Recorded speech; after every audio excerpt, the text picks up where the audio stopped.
Chalo, let's start with today's topic. So today's topic will remain same like what we have done yesterday. So today's topic again will be company audit only. So which is same applicable for the say intermediate and final level in the auditing subject. So these are the various credentials where you can follow my YouTube channel, my Telegram and my Facebook. So I'll be uploading the PDFs also of these things on my Telegram channel.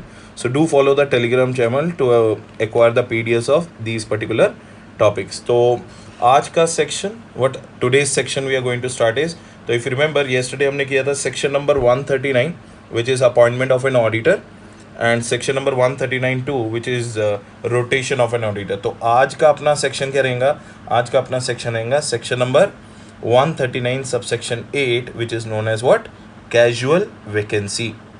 Now let us start with the section without wasting our time. So what do you mean by casual vacancy? पहले तो अपने को casual vacancy को meaning समझना है. What do you mean by casual vacancy?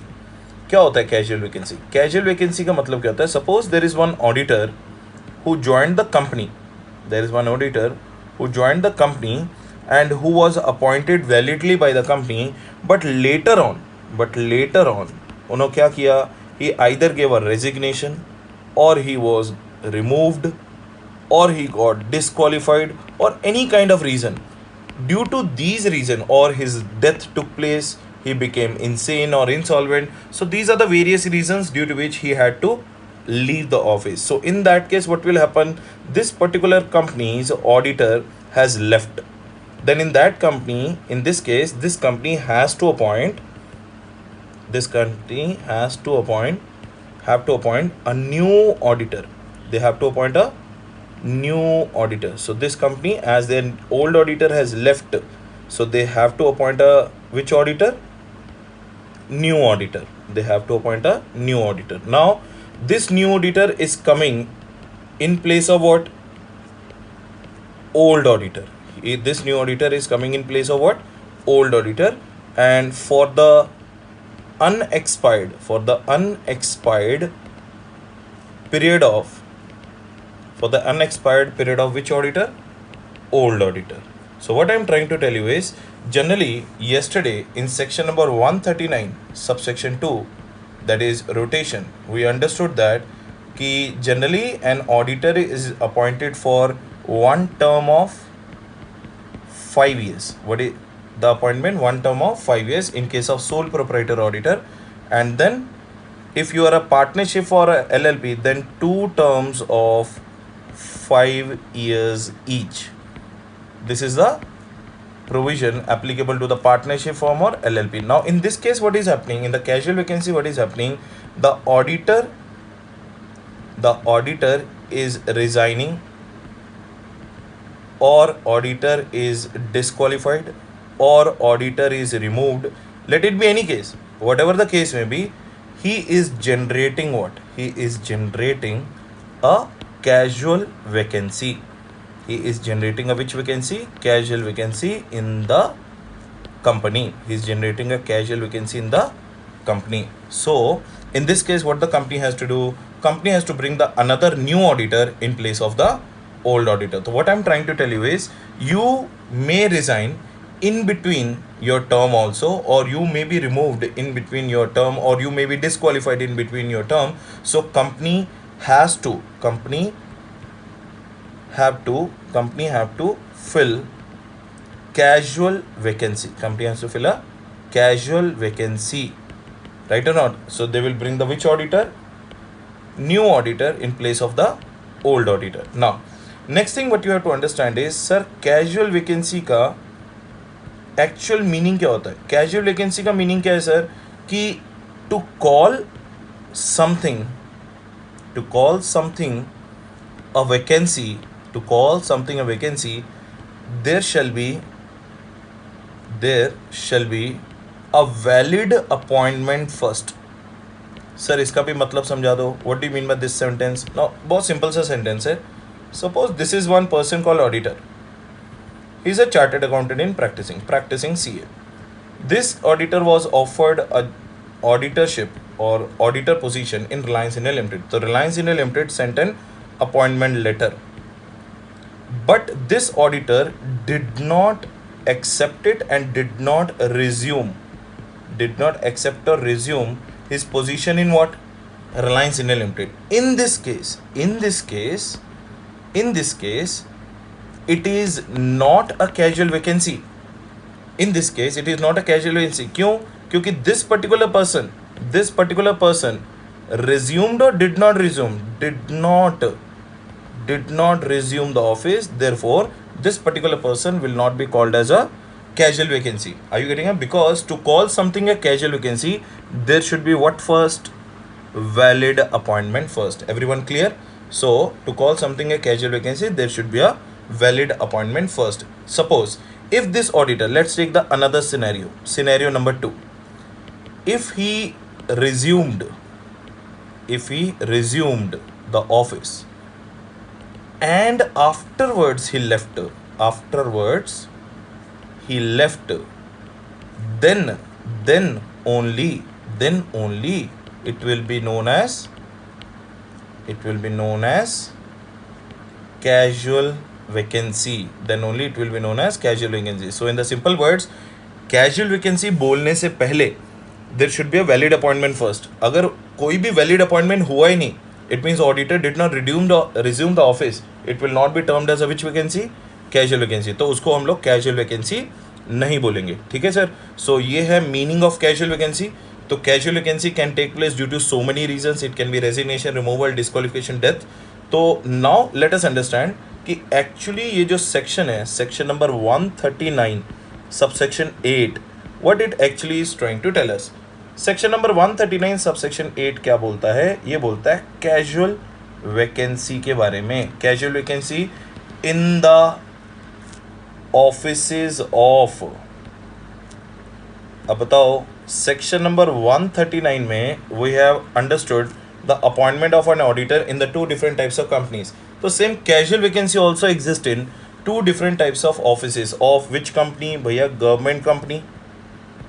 And what is the second company? Non-government company. एक होगी government company और एक होगी है non-government company. तो casual vacancy government company का ऑफिस में भी हो सकती है और non-government company के ऑफिस में भी हो सकती है. चलो आगे बढ़ते हैं. आगे क्या बोलेंगे कि सर कैजुअल वैकेंसी होगी गवर्नमेंट कंपनी के ऑफिस में. तो पहले एक काम करते हैं, पहले रीजंस लिख देते हैं कैजुअल वैकेंसी के.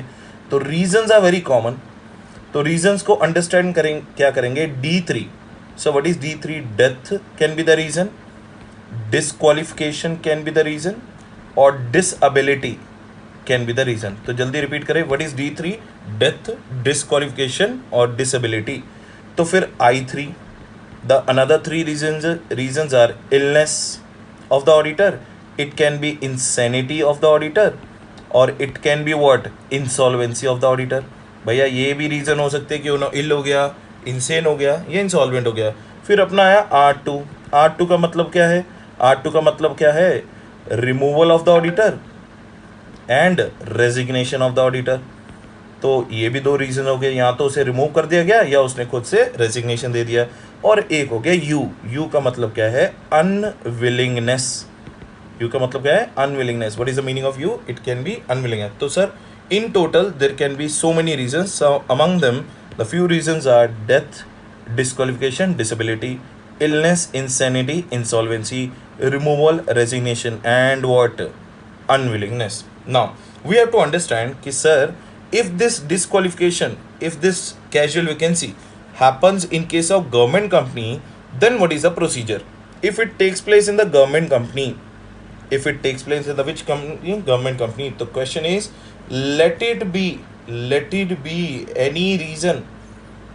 Sir, let it be any reason. Again I am repeating, let it be any reason. It shall always be filled up by, it shall always be filled up by C and AG. If you remember yesterday's video में हमने सोचा था कि वैसे ही जैसे ही government company का नाम अपने दिमाग में आएगा, तो the first name should come to your mind is which one? C and AG. So it shall always be filled up by C and AG. Then sir, within how much time period? Within 30 days. Within how many days? Within 30 days of such casual vacancy. Now next point, sir, if C and AG fails, if C and AG fails, then who will take care of that casual vacancy? Then board of directors. Then we already know, then board of directors shall fill up such casual vacancy in the next 30 days. मतलब by hook or by crook भैया within 60 days casual vacancy fill up हो जानी चाहिए. ठीक है, तो यहाँ तो कैजुअल वैकेंसी 30 डेज के अंदर फिलअप होगी by the C and A G, और if the C and A G fails then the casual vacancy will be filled up by whom? Board of directors in the next how many days? 30 days. Sir कौन सा reason? Already mentioned, reason can be any. In government case, there is no problem in case of reason. Reason can be any. Are you getting the point? It can be any reason, that disqualification, disability, illness, insanity, insolvency, removal, resignation and unwillingness. No, doesn't matter. In case of which company? Government company. Now, in case of non-government company, now sir, in case of non-government company, what has happened? Casual vacancy has happened. Then there are two things you have to understand. So what are the two things we have to understand? That we will understand right now. Two things what we have to understand is, if the reason is resignation, अगर आपका auditor resign करके जाता है, if the reason is resignation, then on the other side reasons other than resignation, मतलब resignation को छोड़ के कोई और रीजन है उसके जाने का, तो रीजन कैन बी रेजिग्नेशन और reason can be other than what? Resignation. तो भैया अगर तो reason is other than resignation, if the reason is other than resignation, then in that case what will happen? If the reason is other than resignation, then the thing is कि board of directors shall fill. Who shall fill? Board of directors shall fill within 30 days. Within how many days? 30 days. मतलब either वो government company का case हो या non government company का case हो, board of directors shall fill up the resignation within how many days? 30 days. Sir, when? If the reason of resignation, if the reason of casual vacancy, sorry, is reason other than what? Resignation. तो कौन fill up करेगा? Board of directors shall fill up within 30 days. But sir, what if the reason of resignation, or what if the reason of casual vacancy is the resignation? If the reason of casual vacancy is resignation, then board shall fill the casual vacancy.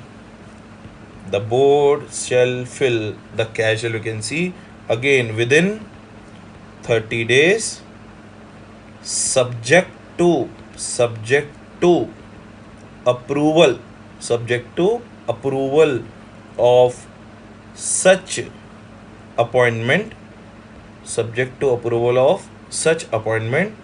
by shareholders within 3 months. Within how many months?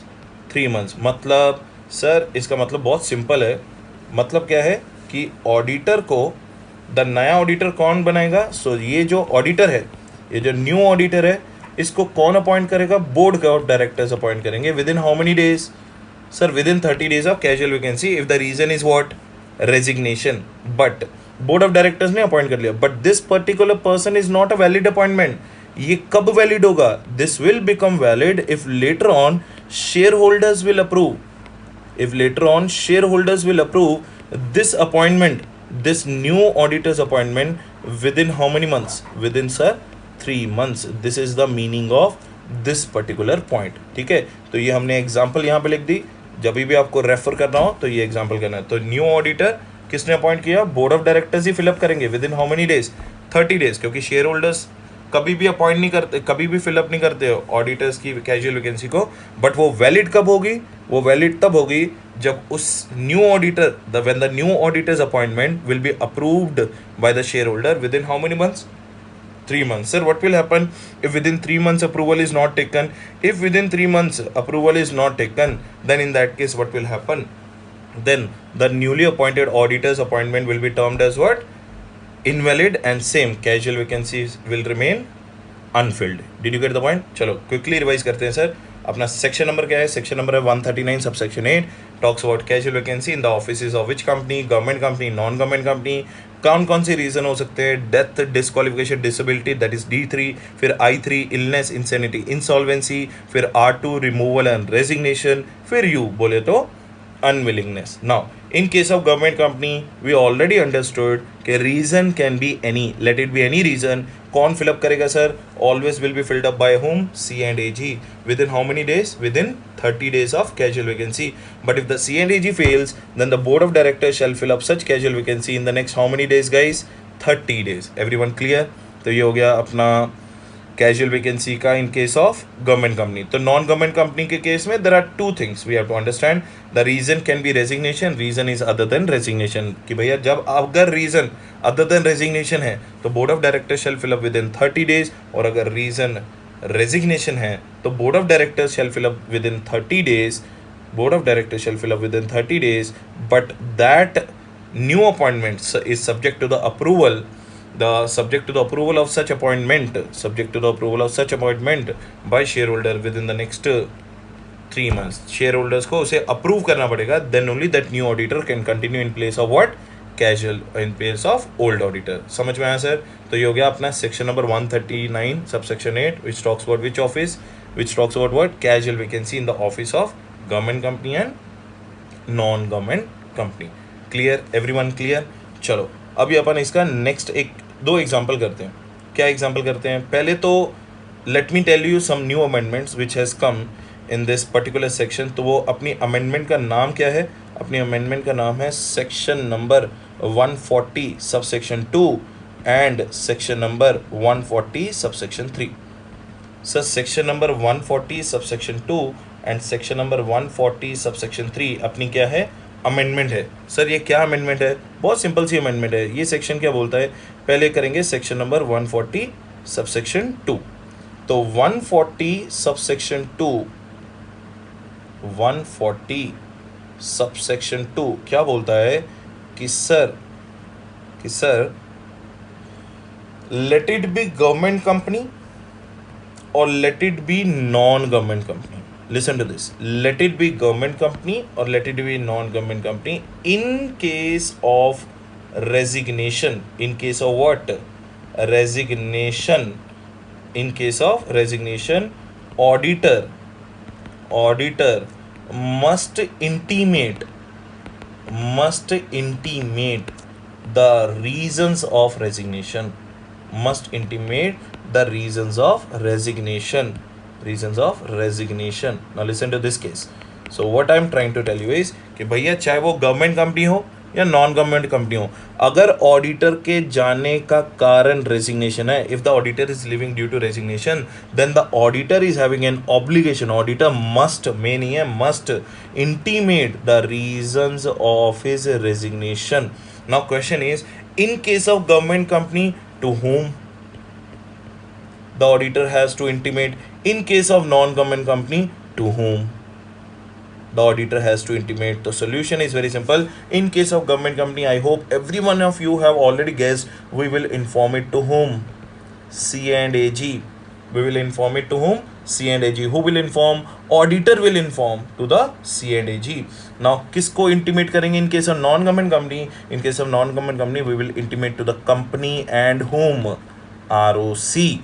So in case of government company, we'll inform the reason of resignation of an auditor to whom? C and AG. In case of non-government company, we'll inform it to whom? Company and ROC. Next point क्या है sir?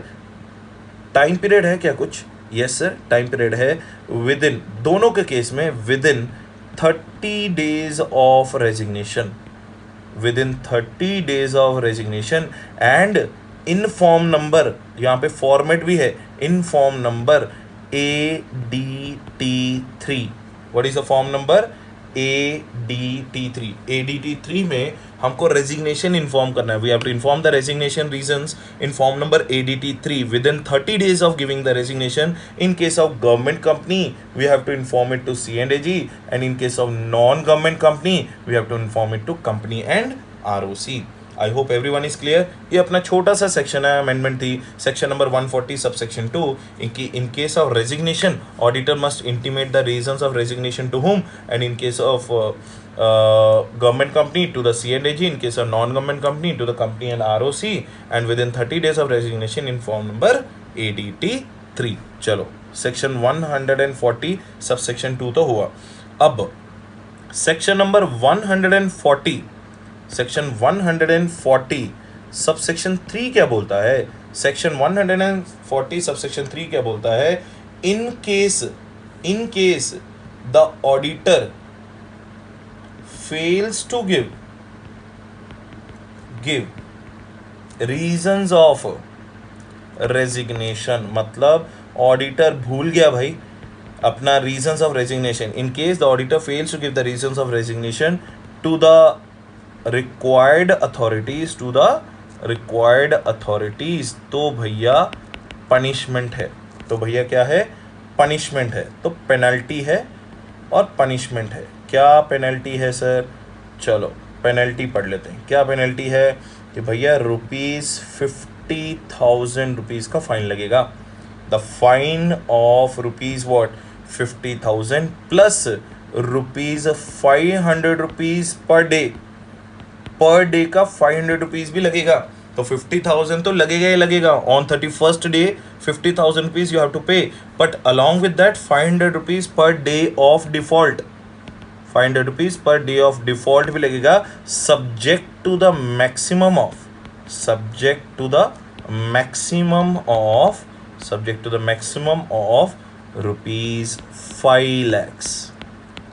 To the maximum of ₹5 lakhs। तो ये है अपनी penalty under section 140 subsection 3 in case the auditor fails to intimate the reasons of resignation to the required authorities। Penalty क्या लगेगी? Flat penalty लगेगी 50,000 की और ₹500 पर डे ऑफ डिफॉल्ट लगेगा, subject to the maximum of rupees what 5 lakh rupees. Did you get the point? तो ये अपना खत्म हो गया सर सेक्शन नंबर 139 सबसेक्शन 8, जो किसके बारे में बोलता है? वो बोलता है कैजुअल वैकेंसी के बारे में। ठीक है सर। तो कैजुअल वैकेंसी क्रिस्टल क्लियर हुआ। तो कैजुअल वैकेंसी का मतलब क्या होता है सर? कैजुअल वैकेंसी कहने के लिए there should be a valid appointment first. ठीक है ना? तो casual vacancy means what? If the auditor leaves in between that the company is having a responsibility to appoint the auditor to fill up such casual vacancy. तो उसके बारे में 2 types of companies are there, government company, non government company. तो in case of death, disqualification, disability, illness, insanity, insolvency, removal, resignation, unwillingness can be the reasons। अगर government company है तो reason can be any, always will be filled up by C&AG with in how many days? 30 days। अगर C&AG fail हुआ then the board of directors will fill up with in the next 30 days। But in the case of non government company the things are different. If the reason is other than resignation then board of directors shall fill up with in 30 days। If the reason is resignation then the board of directors shall fill up with in 30 days, but subject to the approval of such appointment by the shareholders with in 3 months। अगर approval नहीं हुआ then the new appointment will be known as invalid appointment. Then section number 140 subsection 2 हमने यहीं पे कर लिया, और section number 140 subsection 3 भी हमने यहीं पे कर लिया। क्या है सेक्शन नंबर 140 सबसेक्शन 2? किसके बारे में बोलता है कि इन केस ऑफ रेजिग्नेशन, अगर ऑडिटर ने रेजिग्नेशन दिया है तो he is under an obligation to give the reasons of resignation. किसको? To the government company, to the non government company. In both the cases किसको देना है? C&AG को देना है in case of government company, और कंपनी एंड ROC को देना है in case of what? Non government company. कैसे देना है? With in how many days देना है? विद इन 30 days देना है in the form of ADT 3। तो सेक्शन नंबर 140 सबसेक्शन 3 क्या बोलता है? In case the auditor fails to give the reasons of resignation to the required authorities then the penalty and punishment will be there which is subject to ₹50,000 और ₹500 पर day of default, subject to the maximum of ₹5 lakh। तो ये हो गया अपना sir section number 139 subsection 8, 139 subsection 8। ठीक है। इसके साथ साथ अपने एक छोटा सा सेक्शन और कर लेते हैं। वो छोटा सा सेक्शन क्या है कि वो छोटा सा सेक्शन है अपना सेक्शन नंबर 144। सेक्शन नंबर 144 क्या है? 144 ये है प्रोहिबिटेड सर्विसेज। ये कौन सी सर्विस है? prohibited services by an auditor. What is the name of the section? Prohibited services by an auditor. तो जब हम ऑडिटर की बात कर रहे हैं तो इसका मतलब हम लोग बात कर रहे हैं स्टैट्यूटरी ऑडिटर की. तो इसका कहने का मतलब क्या है सर कि आप एक कंपनी में स्टैट्यूटरी ऑडिटर हो. You are a statutory auditor in one company. Along with being the statutory auditor, you are not supposed or you are not allowed to give some set of services. You are not allowed to give some set of services. तो वो कौन सी services हैं? That is being planted under the section number 144. So what is the name of the section number 144? Prohibited services by an auditor. Which auditor? Statutory auditor. When you are working as a statutory auditor in one company, you are not supposed or you are not allowed to give some set of services. Sir, वो set of services क्या रहेंगी? वो set of services है ये. What are those services? कौन सी services है? तो अपन red में लिखेंगे. क्यों लिखेंगे? ताकि अपने को पता चल जाए कि ये प्रोवाइड करनी है नहीं करनी. पहली क्या है? पहला है इंटरनल ऑडिट. पहला क्या है? Internal audit. सेकेंड क्या है? Financial information system. Financial information system services, इसे FIS भी बोलते हैं. सर थर्ड क्या है? थर्ड है book keeping services. What is the third one? Book keeping services. Sir fourth क्या है? Accounting system services. Next one is accounting system services. ये भी नहीं दे सकते. और सर हम लोग पोर्टफोलियो मैनेजमेंट भी नहीं दे सकते. पोर्टफोलियो मैनेजमेंट भी नहीं दे सकते सर. और मेरे ख्याल से हम लोग कॉस्ट ऑडिट भी नहीं दे सकते, क्योंकि हम स्टैट्यूटरी ऑडिटर हैं. तो statutory auditor of the company can not be the which auditor? Cost auditor. तो हम लोग कॉस्ट ऑडिट की सर्विसेज भी नहीं दे सकते. We can not provide the services of cost audit. Sir seventh क्या है? सेवंथ है investment advisory services. What is the next one? Investment advisory services. Next one eighth क्या है? Investment banking services. What is the next one? Investment banking services. Okay sir. Ninth क्या है? What is the ninth one? Ninth one कौन सी है? वो है management consultancy services. कौन सी है? Management consultancy service. तो out of so many services ये अपनी थोड़ी सी मेजर सर्विसेज हैं विच यू आर अलाउड और not allowed. Sir which you are not allowed to give along with being a which auditor? Statutory auditor. तो sir ये हमको कहाँ पे? ये अपने को सेक्शन नंबर 141 में भी पढ़ना है. जब अपन लोग डिसक्वालिफिकेशंस पढ़ेंगे ना, when we will understand section number 141 disqualifications पढ़ेंगे, तो डिसक्वालिफिकेशन में पॉइंट नंबर 11 मतलब 11th डिसक्वालिफिकेशन फिर से हम रेफर करेंगे. Refer section number 144.